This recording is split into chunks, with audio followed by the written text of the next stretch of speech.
प्रिय छात्रों, आप सभी का स्वागत है विजय अकेडमी चैनल में। हमने पिछले वीडियो में प्रेमचंद के द्वारा लिखित दो बैलों की कहानी का सारांश देखा था। आज हम जो है उसी लेसन के जो है प्रश्न उत्तर देखेंगे। पहला क्वेश्चन है आपका, पहला प्रश्न है, कांजी हाउस में कैद पशुओं की हाजिरी क्यों ले जाती थी? तो हमने पढ़ा था कि कांजी हाउस में उन पशुओं को जो है वहाँ पर रखा जाता था, जो लावारिस होते हैं, इधर उधर भटकते हैं, उनको वहाँ पर रखा जाता था। एक प्रकार से उन पशुओं की देखभाल वहाँ पर की जाती थी तथा समय समय पर उनकी नीलामी भी कर देते थे।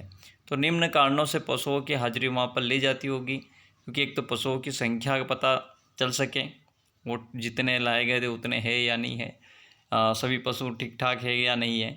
पशुओं की सेहत की जानकारी तथा पहचान रखने के लिए भी उनकी हाजिरी ली जाती है। आवारा उत्पाद मचाने वाले पशुओं को अलग रखने के लिए भी उसकी हाजिरी ली जाती है। अगला प्रश्न है हमारा, छोटी बच्ची का बैलों के प्रति प्रेम क्यों बढ़ाया?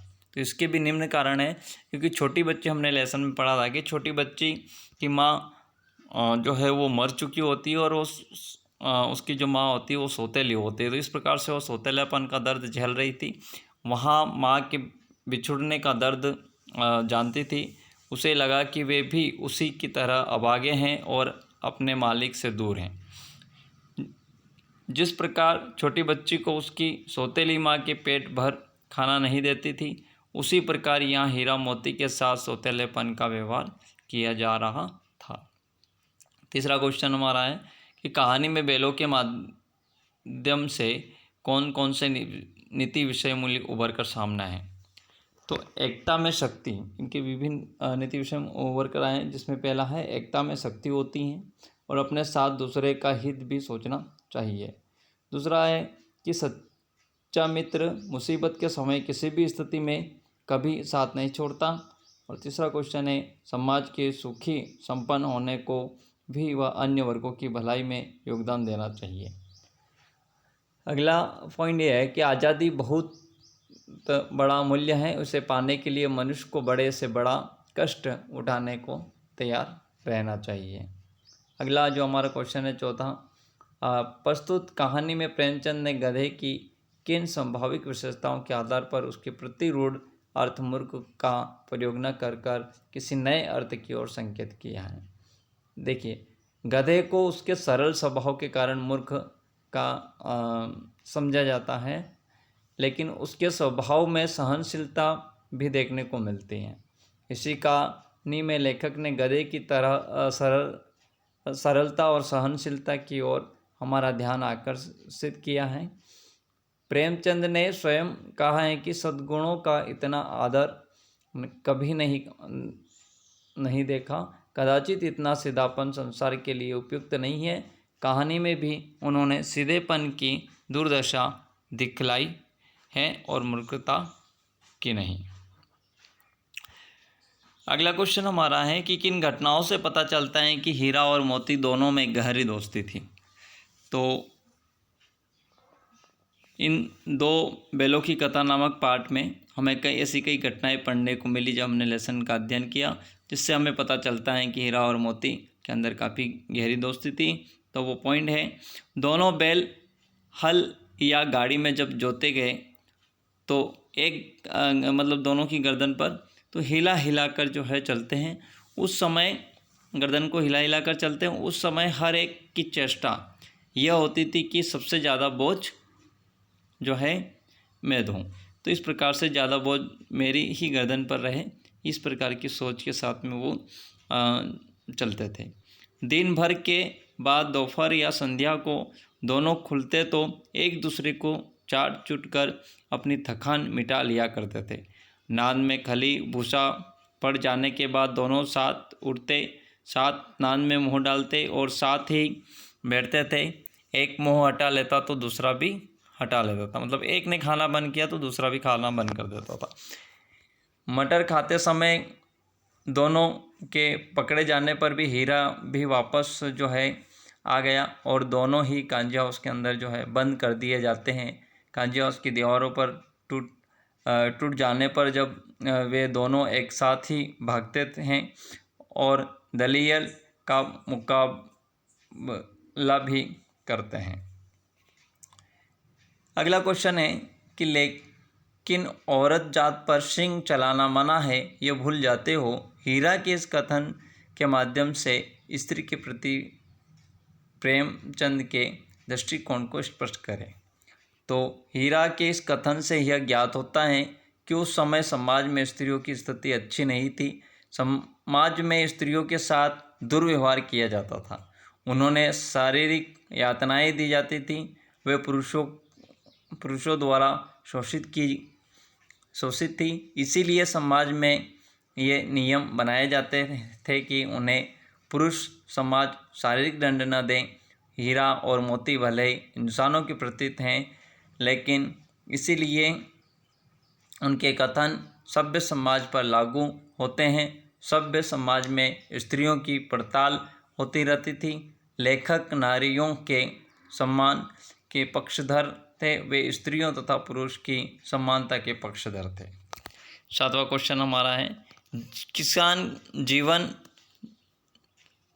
किसान जीवन वाले समाज में पशु और मनुष्य के आपसी संबंध को कहानी में किस प्रकार व्यक्त किया है। तो पशु आदिकाल से ही मनुष्यों का साथी रहा है और सभ्य संस्कृति के विकास मनुष्य और पशु एक दूसरे के पूरक रहे हैं। किसान के लिए पशु तो वरदान के समान है। किसान हल चलाने और बोझ ढोने और पानी खींचने तथा सवारी करने के लिए पशु का प्रयोग करते हैं। जूरी हीरा और मोती को बच्चों की तरह स्नेह करता था, वह अपनी आंखों से दूर नहीं रखता था। उसे पता चलता है कि किसान अपने पशु से मानवीय व्यवहार करते हैं और किसान पशुओं को घर के सदस्य की भांति प्रेम करते हैं और पशु अपने स्वामी के लिए भी जी जान से जी जान देने के लिए तैयार रहते हैं, मतलब काफ़ी मेहनत करते हैं। अगला क्वेश्चन है 8वां, इतना तो हो ही गया कि 9-10 प्राणियों की जान बच गई, वे सब तो आशीर्वाद देंगे। मोती के इस कथन के आलोक में उसकी विशेषता बताइए। तो उसकी विशेषताएं निम्न प्रकार से यहाँ देखने को मिलती हैं कि मोती का स्वभाव उग्र होते हुए भी वह दयालु था। मोती सच्चा मित्र है, वह मुसीबत के वक्त अपने मित्र हीरा का साथ नहीं छोड़ता और मोती परोपकारी और बुद्धिमान है, तभी तो वह कांची हाउस में बंद जानवरों की जान बचाता है। मोती साहसी है, वह हीरा की मदद से सांड को पराजित करता है। अगला क्वेश्चन हमारा दे रखा, मोती अत्याचार का विरोधी है और इसीलिए कांजी हाउस की दीवार तोड़कर विरोध भी प्रकट करता है। अगला क्वेश्चन हमारा दे रखा है जिसमें हमें आपसे स्पष्ट करना है, अवश्य उसमें कोई ऐसी गुप्त शक्ति थी जिससे जीवों में श्रेष्ठता का दावा करने वाला मनुष्य वंचित है। इसका आंसर होगा कि हीरा और मोती बिना कोई वचन कहे एक दूसरे के मन की बात समझ जाते थे। प्राय वे एक दूसरे की भलाई की बातें सोचते थे। यद्यपि मनुष्य स्वयं को सब प्राणियों से श्रेष्ठ मानता है, किंतु उसमें भी यह शक्ति नहीं होती, क्योंकि वह दूसरों के मनोभावों को समझ सके। अक्सर वह स्वार्थ के कारण किसी भी दूसरे का हित सोचना नहीं चाहता। अगला जो हमें दे रखा है, उस एक रोटी से उनकी भूख तो क्या शांत होती, पर दोनों के हृदय को मानो भोजन मिल गया। तो हीरा और मोती गया के घर बंधे हुए थे। गया ने उनके साथ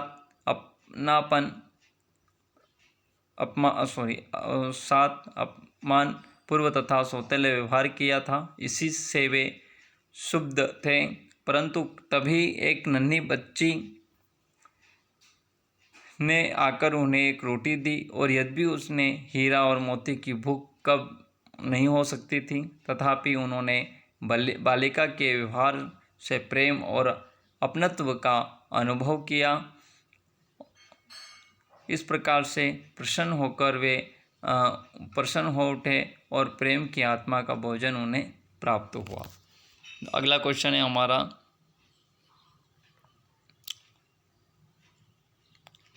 कि गया ने हीरा और मोती दोनों बार सूखा और भूसा खाने के लिए दिया, क्योंकि गया पराये बैलों पर अधिक खर्च नहीं करना चाहता था। गरीबी के कारण खली आदि खरीदना उसके बस की बात नहीं थी। वह हीरा मोती के व्यवहार के सम्मुख से बहुत मतलब दुखी था। उसे खली आदि सामग्री की जानकारी नहीं थी। तो इसका जो सही वाक्यांश है वो ये है कि वह हीरा मोती के व्यवहार से बहुत दुखी था।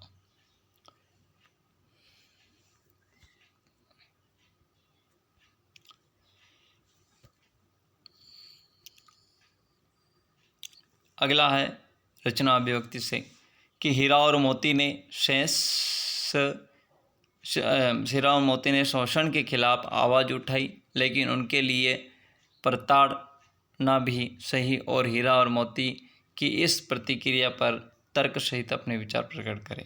तो हम ये कह सकते हैं कि हीरा और मोती शोषण के विरुद्ध हैं। वे हर शोषण के विरुद्ध आवाज़ उठाते रहते हैं और उन्होंने झुरी के साले गया का विरोध किया तो सूखी रोटियां और डंडे उनको जो है मिले, खाए उन्होंने। फिर कांजी हाउस में अन्याय का विरोध किया उन्होंने और बंधन में पड़े मेरे विचार से उन्होंने शोषण का विरोध करके ठीक ही किया, क्योंकि शोषण होकर जीने का क्या लाभ हो सकता है। तो शोषित को भय और यातना के सिवा कुछ प्राप्त नहीं होता है। अगला क्वेश्चन है, क्या आपको लगता है कि कहानी आज़ादी की कहानी की ओर विसंकेत करती है? यह कहानी अप्रत्यक्ष रूप से आज़ादी के आंदोलन से जुड़ी हुई है। यह कहानी दो बैलों से संबंधित है। दोनों बैल संवेदनशील और क्रांतिकारी भारतीय हैं। दोनों मिलकर आज़ादी पाने के लिए संघर्षरत रहते हैं। ये अपने देश झुरी के घर से बहुत प्रेम करते हैं। उन्हें दूसरे देश में घर में रहना पसंद नहीं और स्वदेश जाने के लिए वे हर बाधा का डटकर सामना करते हैं। भूखे प्यासे रहना पड़ता है, उन्हें कैद में रहना पड़ता है। ये हमारे क्रांतिकारियों के उस संघर्ष को याद दिला देते हैं जिसके परिणाम स्वरूप हमें आज़ादी प्राप्त हुई। भाषा अभिव्यक्ति से दिए गए प्रश्न देखते हैं। बस इतना ही काफ़ी है, फिर मैं भी जोर लगाता हूँ। ही और भी वाक्य में किसी बात पर जोर देने का काम कर रहे हैं। ऐसे शब्दों को निपात कहते हैं। कहानी में 5 ऐसे वाक्य और भी आपने छांटने हैं और उन निपात शब्दों का प्रयोग हुआ है, जैसे ही और निपात। अब यहाँ पर ही शब्द जो है वो निपात है। जैसे हमने कई बार जब पढ़ा है तो एक ही विजय ने उसे संसार की सभ्य जातियों में गण्य बना दिया। तो एक ही विजय, तो यही शब्द है, ये निपात है। यहाँ पर अवश्य ही उसमें कोई ऐसी गुप्त शक्ति थी जिससे लोगों में जीवों में श्रेष्ठता का दावा करने वाला मनुष्य भी वंचित था। तो यहाँ पे अवश्य ही उसमें, तो यही यहाँ पर निपात शब्द हैं। नांद में खली भूसा पड़ जाने के बाद दोनों साथ ही उठते हैं। तो यहाँ पर भी ये जो ही शब्द आया है ये निपात हैं। उसी प्रकार से एक मुंह हटा लेता तो दूसरा भी हटा लेता, यहाँ पर भी शब्द जो है वो निपात शब्द हैं। तो अभी 4 ही ग्रास खाए थे, 2 आदमी लाठियाँ लिए, 2 मित्रों को घेर लिया। तो यहाँ अभी ही 4 ग्रास, तो ये निपात शब्द हैं।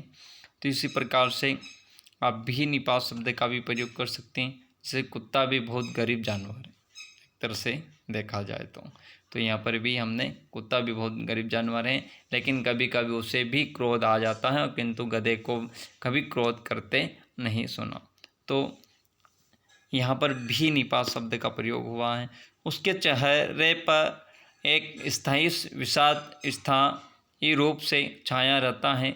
सुख दुख हानि लाभ किसी भी दशा में बदलते नहीं देखा। तो यहाँ पर हमने देखा कि हानि लाभ किसी भी दशा में बदलते नहीं, अब भी शब्द का प्रयोग हुआ है। 4 बातें सुनकर गम खा जाते हैं फिर भी बदनाम है। तो यहाँ फिर भी और बदनाम, इन दोनों शब्दों के बीच में भी शब्द निपात का प्रयोग हुआ। गांव के इतिहास में यह घटना अब भूतपूर्व न होने पर भी महत्वपूर्ण थी। तो यहाँ पर भी हमने भी शब्द का प्रयोग देखा है। इन्हें झुरी इन्हें फूल की छड़ी से भी न छूता। तो ये आप देख रहे हैं, मतलब फूल की छड़ी मतलब बिल्कुल मुलायम, उस छड़ी से भी नहीं छूता। तो ये भी निपात शब्द का प्रयोग हुआ। उसकी टिटकार पर दोनों उठने लगते थे या मार पड़ी, है ना। और वहाँ पर गया कि वहाँ जाकर उसको क्या होता था, मार पड़ी उन दोनों। रचना के आधार पर वाक्य के भेद बताइए तथा उपवाक्य छांटकर उसके भी भेद लिखिए।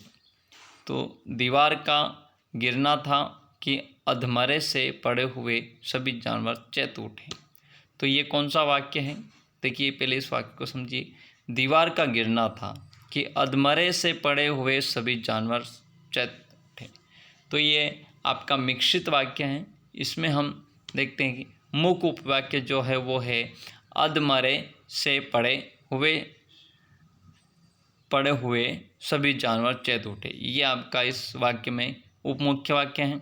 और गौण उपवाक्य जो है वो दीवार का गिरना था। ये आपका जो है इन दो प्रकार के वाक्य एक साथ हैं। तो ये आपका मिश्रित वाक्य हुआ। सहसा एक नडियल आदमी जिसकी आंखें लाल थी और मुद्रा अत्यंत कठोर आया। इसमें भी जो हम देखते हैं मिश्र वाक्य हैं का उदाहरण है। इसमें मुख्य उपवाक्य जो है सहसा एक आदमी नडियल आदमी आया, ये आपका जो है उपमुख्य वाक्य है, मुख्य उपवाक्य। और गौण उपवाक्य जो है जिसकी आंखें लाल थी और मुद्र अत्यंत कठोर था। उसी प्रकार से हीरा ने कहा गया कि घर से नाहक भागे। तो ये भी एक प्रकार का मिश्रित वाक्य है। मुख्य उपवाक्य हीरा ने जो है भागने के लिए कहा और गौण उपवाक्य है गया के घर से जो है उन्हें नाहक भागना था। मैं बेचूंगा तो बिकेंगे, ये एक मिश्रित वाक्य है ना। कोई व्यक्ति जो है अपनी वस्तु को बेचने के लिए कह रहा है तो सामने वाला उसको उसकी इजाज़त के बिना खरीद नहीं सकता। तो मिश्रित वाक्य मुख्य उपवाक्य तो बिकेंगे, है ना। और गौण उपवाक्य मैं बेचूंगा। अगर वह मुझे पकड़ता तो मैं बेमारे न छोड़ता। तो ये भी एक प्रकार का मिश्रित वाक्य इसके अंदर है। मुख्य उपवाक्य मैं बेमारे न छोड़ता और गौण उपवाक्य जो है अगर वह मुझे पकड़ता। कहानी में जगह जगह मुहावरों का प्रयोग हुआ है और 5 मुहावरे छांटिए, उनका वाक्य में प्रयोग करना है। देखिए हमारी इस कहानी में हमने जब कहानी पढ़ी थी तो उसमें बहुत सारे मुहावरों का प्रयोग हुआ है, वो यहाँ दे रखे हैं। पहला हमने देखा कि जी तोड़कर काम करना, ठीक है। तो वाक्य का हम प्रयोग कर सकते हैं इसका। भारतीय किसान भी जी तोड़कर काम करते हैं, ठीक है। मतलब पूरी मेहनत लगा देना, ठीक है, रात दिन करके काम में लग जाना। टाल जाना मतलब किसी बात को सुना अनसुना कर देना। तो सेठ जी नौकर को मदद करने का झूठा आश्वासन देते रहे पर ज़रूरत पड़ने पर टाल गए। जान से हाथ धोना, है ना, मतलब जान से हाथ धोना मतलब मृत्यु को प्राप्त होना, है ना, बिना सोचे विचारे जो है कार्य करना। तो इस प्रकार से युद्ध में हजारों जवान जान से हाथ धो बैठते हैं। 9-2-11 होना, भाग जाना, है ना, काफ़ी परिचित है। तो पुलिस के आने की भनक लगते ही 9 चोर जो है 9-2-11 हो गए। ईंट का जवाब पत्थर से देना, है ना, मतलब जैसा मतलब सामने वाले का जवाब उसका प्रति उत्तर देना होता है। तो भारतीय खिलाड़ियों ने प्रतिद्वंदी टीम को ईंट का जवाब पत्थर से दिया। तो दोस्तों ये थे 2 बैलों की कथा जो प्रेमचंद के द्वारा लिखी है, इसके प्रश्न उत्तर। अगर आपको वीडियो अच्छा लगा तो लाइक और शेयर और सब्सक्राइब करें। बने रहिए अगले इसी प्रकार की वीडियो को देखने के लिए हमारे विजय एकेडमी चैनल के साथ में। तब तक के लिए जय हिंद।